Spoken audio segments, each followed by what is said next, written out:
सच होने लगी पुरी के शंकराचार्य की भविष्यवाणी। नेपाल से भगाए गए घुसपैठिए भारत में अलर्ट। हिंदू राष्ट्र के लिए मस्कुलर बाबा भी करेंगे मांग। नेपाल बॉर्डर पर शुरू हो गया भारत का तगड़ा एक्शन, अब नहीं रुकेंगे नेपाली हिंदू। सरकार से भिड़ने को तैयार, शुरू हुआ आंदोलन, अब नेपाल बनेगा हिंदू राष्ट्र। कांवड़ यात्रा पर हमला होते ही भड़के हिंदुओं ने खोल दिया मोर्चा, हिंसक होते जा रहे हालात। बालेन शाह को माननी पड़ेगी बात। बालेन शाह मुश्किल में फंसे हैं। नेपाल का संविधान बदलने की नौबत आ रही है। मुस्लिम नेपाल छोड़कर भागने लगे हैं और नेपाल के अंदर हिंदू राष्ट्र बनाने के लिए आंदोलन शुरू हो चुका है।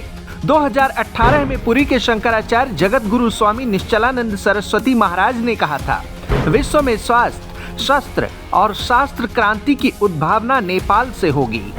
काठमांडू के राजाधिराज साक्षात पशुपतिनाथ हैं। नेपाल भव्य रूप धारण करेगा, भारत इससे शिक्षा लेगा। सोशल मीडिया पर उनके बयान को शेयर किया जा रहा है और लोग बोल रहे हैं कि गुरु जी की भविष्यवाणी आज सच हो रही है। कान खोलकर सुन लें, विश्व में स्वस्थ क्रांति की उद्भावना नेपाल से होगी। कोई भी शासक यह न समझे कि उनका शासन है, यहाँ सदा ही भगवान पशुपतिनाथ का शासन होता है। नेपाल भव्य रूप धारण करेगा, भारत इससे शिक्षा लेगा। कांवड़ यात्रा पर हमला होने के बाद से ही हिंदू भड़क गए और अब सड़कों पर हिंदुओं की रैली हो रही है। मांग बस एक है और वो है हिंदू राष्ट्र। पाकिस्तानी और बांग्लादेशी घुसपैठिए नेपाल छोड़कर दूसरे देशों में भागने की फिराक में हैं। कुछ ने तो भागना भी शुरू कर दिया है। हिंदुओं के 15 सूत्रीय ज्ञापन पर सरकार मान भी गई है, फिर भी हिंदू रुकने को तैयार नहीं दिख रहे। भारत ने कैसे एक्शन लिया वो जानने से पहले नेपाल के हालात और इतिहास को समझ लीजिए। नेपाल 240 साल तक हिंदू राष्ट्र रहा है। 2018 में राजतंत्र के अंत के साथ ही इसे धर्मनिरपेक्ष राष्ट्र बना दिया गया था और अब वापस हिंदू राष्ट्र बनाने की मांग है। हिंदुओं का आंदोलन धीरे धीरे हिंसक हो रहा है। 26 जुलाई को हुई सांप्रदायिक हिंसा के बाद हिंदू सड़क पर उतरकर सरकार पर दबाव बना रहे हैं।